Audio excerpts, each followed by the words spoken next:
Hello viewers. Today we will be discussing the topic comparative perspectives on the role of the state in the economy.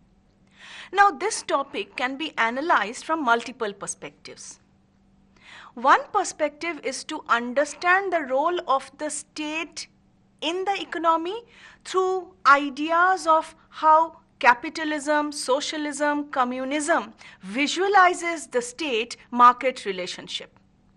The other way of analyzing this topic is to understand the historical development of the role of the state in the economy across different centuries.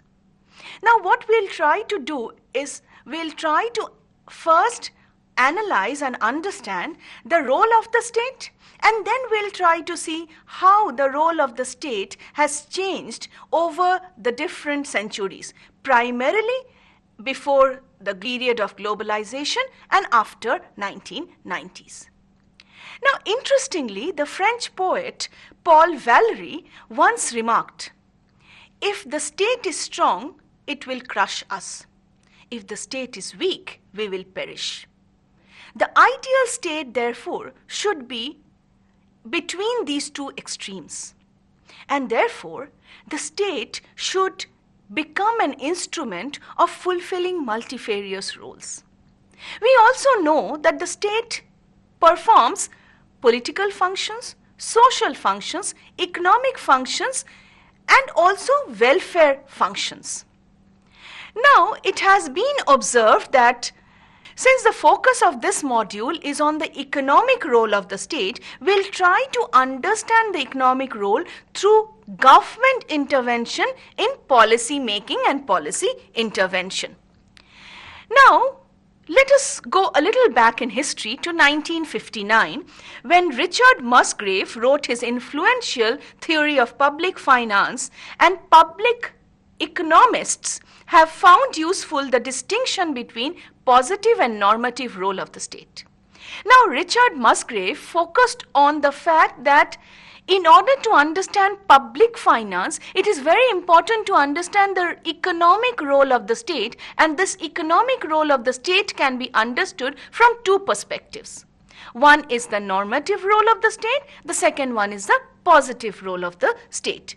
The normative role of the state determines guidelines, principles, or norms for welfare enhancing public sector intervention in the economy.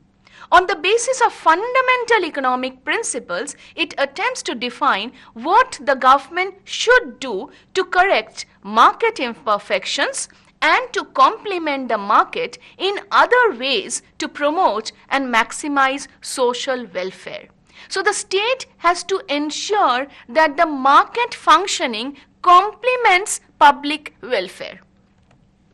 Although this is not explicitly recognized by economists, the normative role is affected by the political constitution of the country. It is very important to understand that the political constitution and the democratic processes do influence the normative role of the state.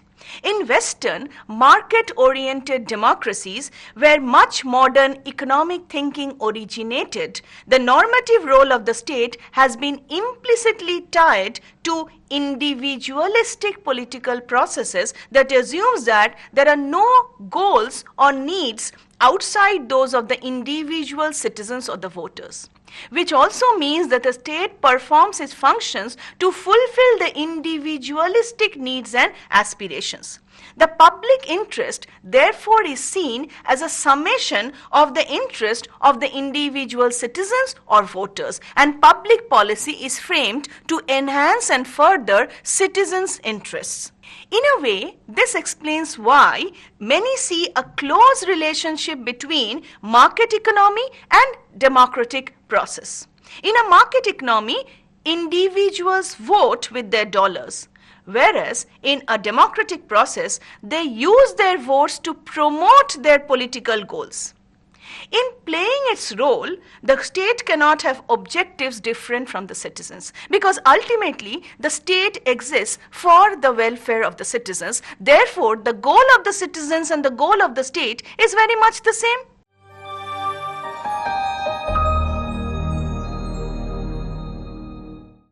while the normative role attempts to define what the government should do to maximize economic welfare, the positive role describes and analyzes what the government actually does. So what the government really does in practice is the focus of functioning of the positive attributes of the state. Now we need to understand that in an ideal world, the positive and the normative role of the state merge. But the ideal and the actual roles would become the same because the state would be doing exactly what it is expected to do, and that is maximization of public welfare. And all the reforms that are needed to maximize this public welfare is the basic agenda of the state, and this is also highlighted by the positive role of the state. But we need to understand that the ideal and the real world are two different worlds. In the real world, the two roles tend to diverge. And at times they diverge to such a great deal, implying that many needed reforms have not been carried out because of various constraints and challenges faced by the government. The reasons for this divergence, as I just said, may be several, ranging from possible differences between the interests of those who govern and those who are governed, to mistakes and misconceptions on the part of the policymakers, because there are a lot of misconceptions that develop during the process of policy formulation and policy execution, to inadequate controls on the part of the policymakers over policy instruments, and the residual effects of past decision making by past party governments. So there are a lot of constraints that work which ensure that the ideal and the real functioning of the state never converges, and there are a lot of loopholes in the entire process. Now, we need to understand that the role of the state in the economy needs to be understood within its historical development. So as the state developed historically, the economic role of the state also developed, giving us a comparative perspective of this entire changing role of the state so far as the economy and the market is concerned. Now the current role of the state that we see at the present, is largely shaped by various historical developments. For example, in many countries, it has been influenced by their experience of the Great Depression, major wars, threat of communism, all of which forced particular policies on past governments. In fact, if you look into developing countries and the role of the state in the economy, you'll find that developing countries have been highly influenced by the colonial processes that shaped their development. So different countries have different perspectives on the development of the economic role of the state. Therefore, it can be safely said that the role of the state in the economy in developed and developing countries are different, primarily because of the historical development of their states and the various processes of development that they went through. For example, in developing countries, what we call post-colonial states, you will find in post-colonial states there's a tendency towards greater nationalization of key industries, which can be seen in India also. Now, this greater trend towards nationalization of key industries stems from the government's effort to greater control over public enterprises, which means that the state, the post-colonial state, does not want to leave the economy in the hands of the private enterprises. So we have more control by the government. Similarly, in closed economies also we find that the state exercises greater control and decides all questions pertaining to production, consumption and distribution. So the authoritarian states and the communist states have always focused on a greater control and centralized role of the state in the economy. Vis-a-vis, if you look into laissez-faire states, you will find that the state and the economy has been kept separate. Even liberal states would find the state not interfering a lot in market decisions. Thus, we find that the historical development plays a major role in deciding how much control the state exercises on the economy and the market. Now, apart from historical conjectures, there are other factors which also play a major role in deciding on how much role the state will play. For example, social attitudes, which can be influenced by cultural heritage or religion, also shapes the economic role of the state, most importantly if you look into Middle East states. The level of economic development, which depending on the sophistication of market and private institutions, call for less state intervention. And if you look into the laissez-faire state, it automatically speaks of less state intervention. There is also the famous dictum that state is the best that governs the least. The degree of openness of the economy. More open an economy, more market, more private forces playing a greater role in the economy. Technological developments which destroy or create natural monopolies and may create or increase the need to regulate new activities. Therefore, we see technological developments may aid greater state control in economic affairs. And finally, most importantly, we should not ignore the role of public administration, which is directly involved in monitoring economic activities on behalf of the state. Thus, we need to understand that government intervention in the economy is determined by multifarious factors. It is customary for economists and political scientists to assess the role of the state in the economy by measuring the ratio of tax revenue or government spending to GDP. This is another way of studying the role of the state in a comparative perspective so far as economic interventions are concerned.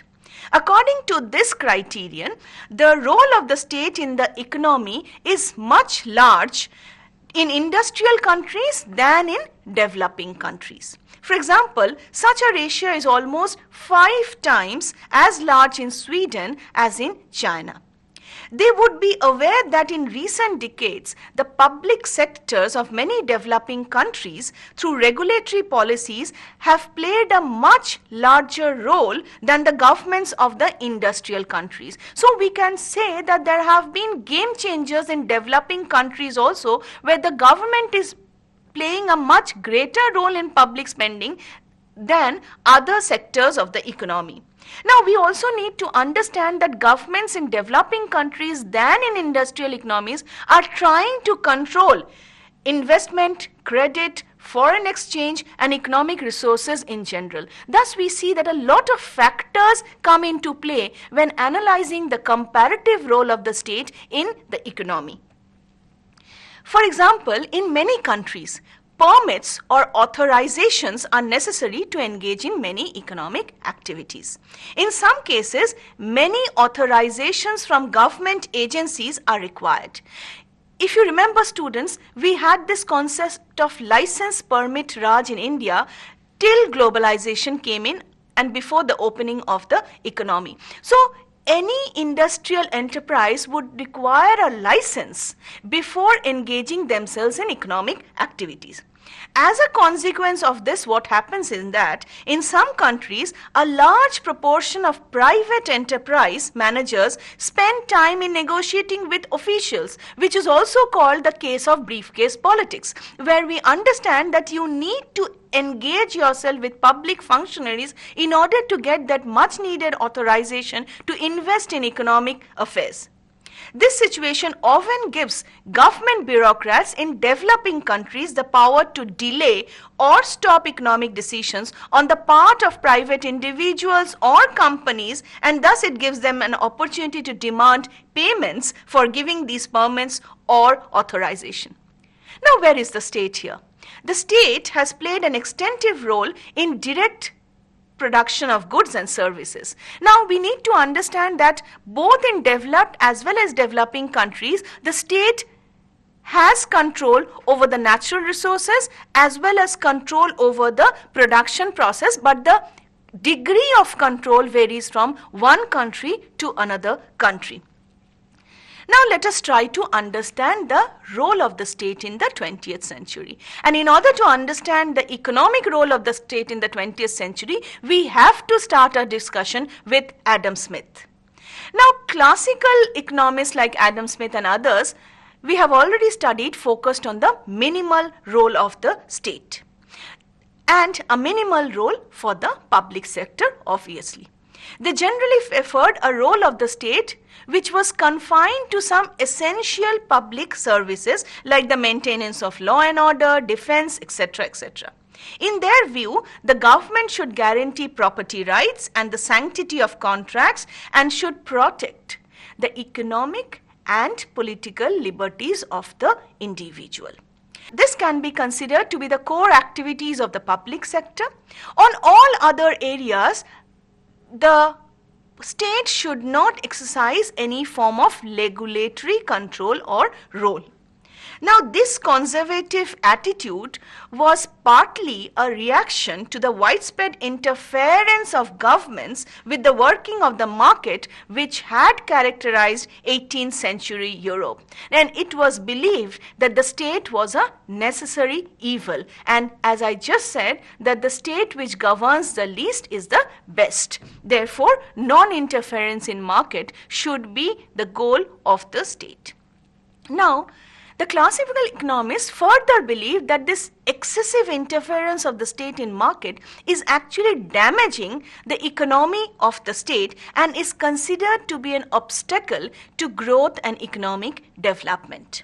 Perhaps as a consequence of this attitude and experience, in the 19th century, the economic role of the state across Europe was highly limited. For example, in most of the industrial countries, public spending was around 10% of the GDP and laissez-faire was the dominant economic philosophy. Now, we also need to understand the 20th century witnessed a gradual but a larger expansion of the role of the state in the economy. While on the one hand the state was critiqued, but on the other hand it was believed that we cannot do without the state. Such expansion is particularly evident from data on the growth of public spending as a share of GDP. Now, if you look into public spending, the more the public spending or the increased public spending would definitely influence the rate of state interference in economic affairs. In the new industrialist countries, for example, the share of public fund spending on average from 12% in 1913 to 45% in 1995, which is considered to be a great leap in terms of government spending. In fact, students, if you look into 1995, when the role of the state has been reconceptualized and the market was open, the role of public spending on the percentage of public spending should conventionally have come down, but we find there have been across all industrialized nations a trend towards increase in public spending. Both political and ideological factors have contributed to the growth in public spending. However, let us not concentrate on only the historical and political factors, but let us try to understand what was the prevalent economic attitude which forced the state to engage more in public spending, and thus try to understand that whether we can afford to have a comparative analysis on public spending and state roles in the economy. Now, here, when we are trying to analyze public spending, we have to take into account the communist governments around the world and, most importantly, pre-1990 Soviet Union and China. Marxist and socialist thinking created strong pressures on the governments of the market economies to play a leading role in redistributing income. Such a role had never been contemplated by classical economists who had focused their attention only on the allocative function of the state.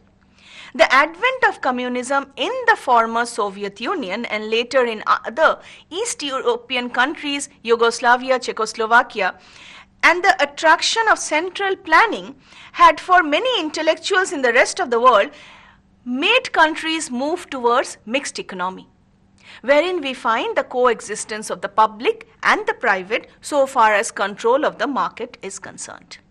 Now let us try to understand the role of the state in a mixed economic system.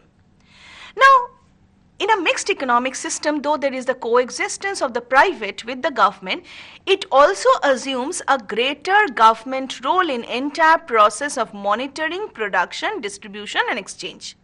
Income redistribution came to be seen as a major legitimate role and a policy objective that calls for policies to reduce the income of the rich and to increase the income of the poor, what we call income redistribution. Income taxation with highly progressive taxes, subsidies to basic commodities and welfare payments became common government policies. That we find that in a mixed economic system, two major policy decisions were taken. One, redistribution of income, and second, subsidies to ensure that certain welfare policies became intertwined within the mixed economic system.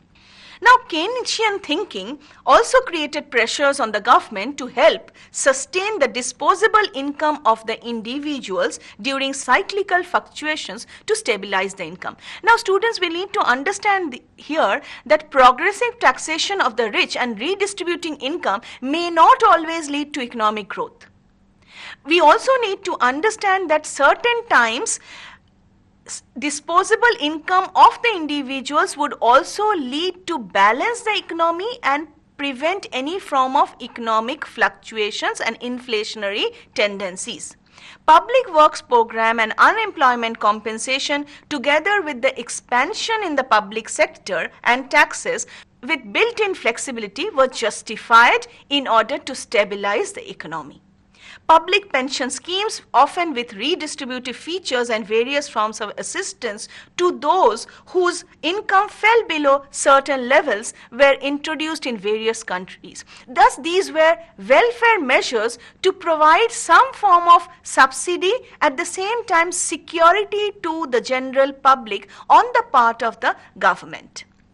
Public enterprises were used to maximize public employment to ensure that unemployment allowances can be reduced in the long run.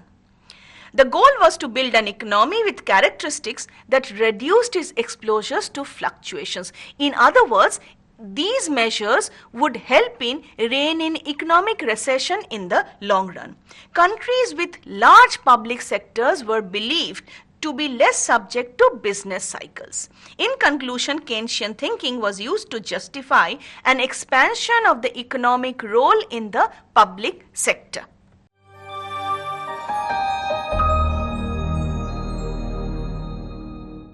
On the basis of this premise, let us try to understand if developing countries chartered a new road for the state in the economy, or they just imitated and emulated the industrialized European economies of the world. In the 1950s and 60s, especially in developing countries, it was often assumed that the government was the best judge in deciding which goods was essential and necessary and which were not. So, essential and necessary goods and their distribution was the major role of the government. Therefore, the government judgment replaced that of the market. So, the government had to play a major role in terms of deciding this categorization of necessary and important goods. Incentive legislation accorded favorable treatment to investment aimed at producing essential or necessary goods. Thus, we find that the government was providing incentives for enterprises which were engaging themselves in producing necessary and important goods. However, what was important to understand is that the entire category of luxurious goods was leveled as unnecessary.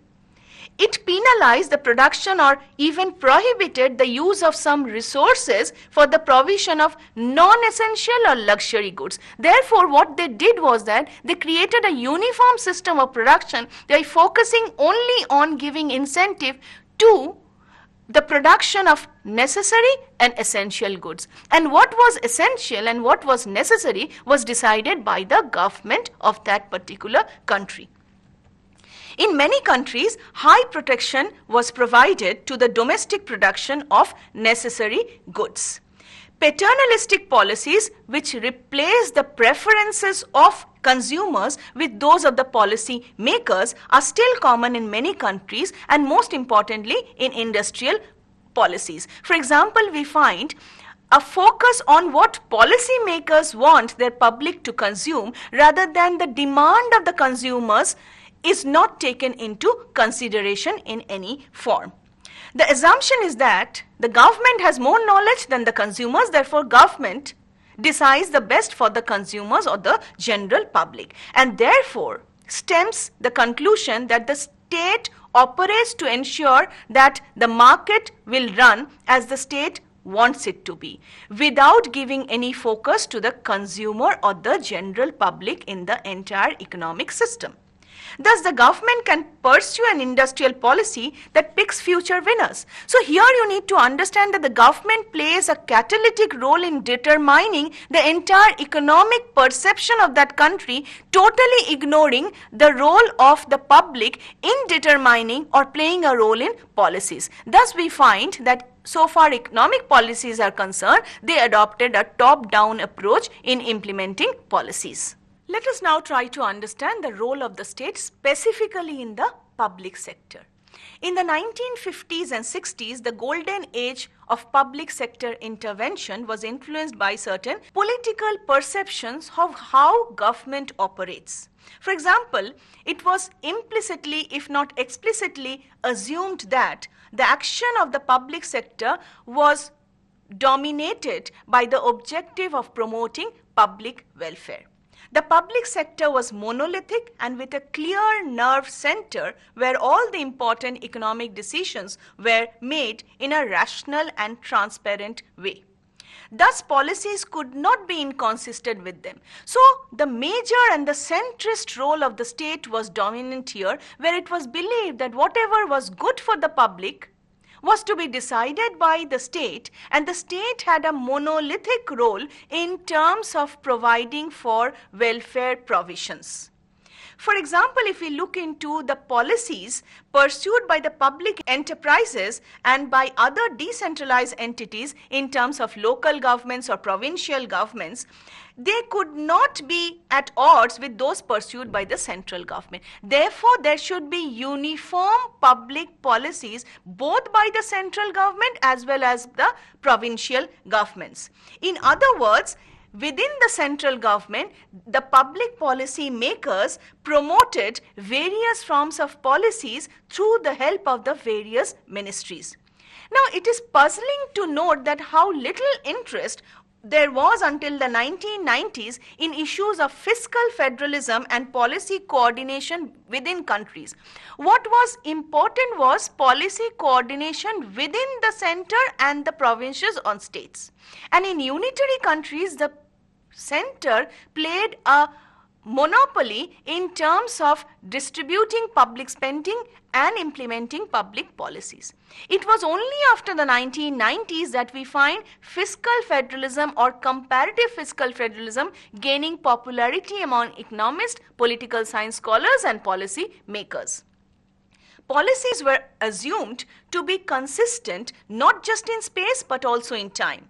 The political horizon of governments would be long enough that current policies would not be allowed to come into conflict with future policies. Thus, public policies were designed in such a way that they had a long-term implementation period and a long-term future perspective.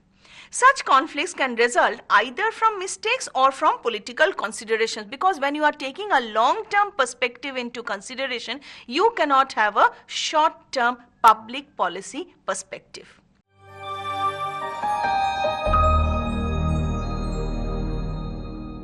Let us move on to the 1990s, the return of the market, and where is the state here. So we will basically try to understand the dynamics of the state and the market in a post-globalized world. In recent years, there has been a beginning of the realization that the growth in government intervention in the market has been accompanied by a dereliction of attention to the core activities of the state. This is basically a critique of the fact that the state is not paying enough attention so far as public welfare is concerned. Given the limited time and resources available to policy makers, as they become distracted and overwhelmed by the many responsibilities they had assumed in a post-globalized world, they were unable to dedicate themselves to the core activities, the resources, the time, energy, attention of the activities that they were required to do. And that is the reason why there is a critique of the neglect of the core activities of the state. Often the objective of equity was appealed in order to justify the unproductive or questionable use of public resources. The end result was a deterioration in the quality or basic services offered by the state. Now what happened was that the state was doing more and more, but it was doing it less and less well.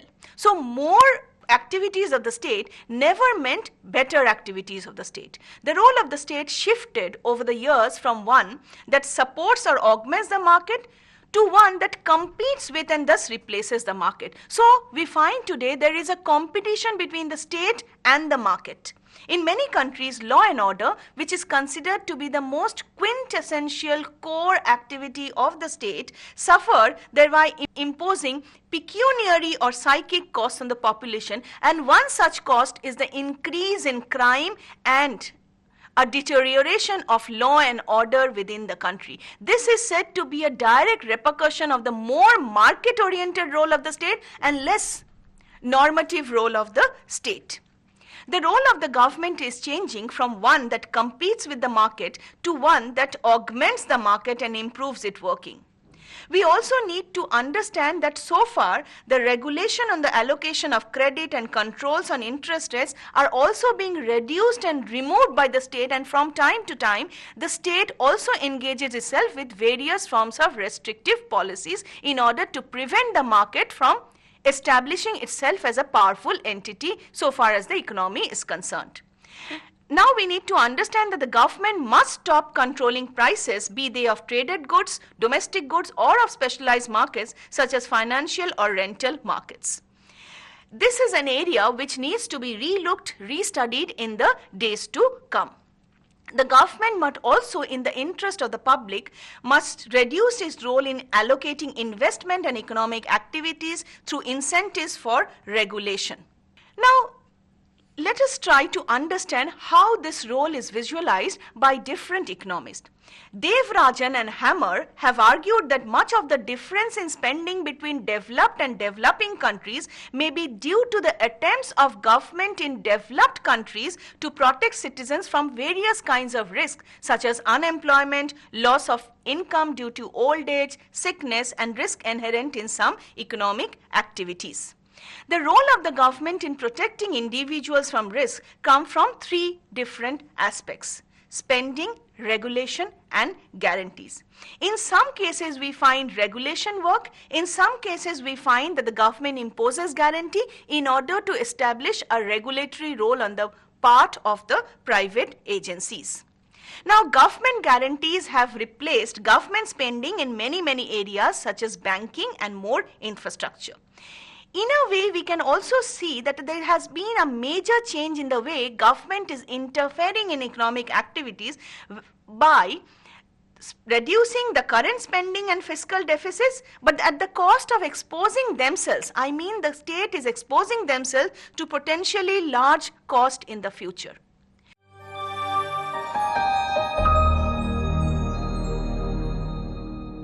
Now, so far as the role of the state in the pre-90s and post-90s is concerned, and the economic interventions from time to time, what can we conclude from this discussion? At this point of time, economists and political scientists are thinking about the role of the state in a world where technology is making major strides and where the country's economies are becoming more and more integrated. So instead of thinking in terms of national economies, we have to think in terms of comparative economies.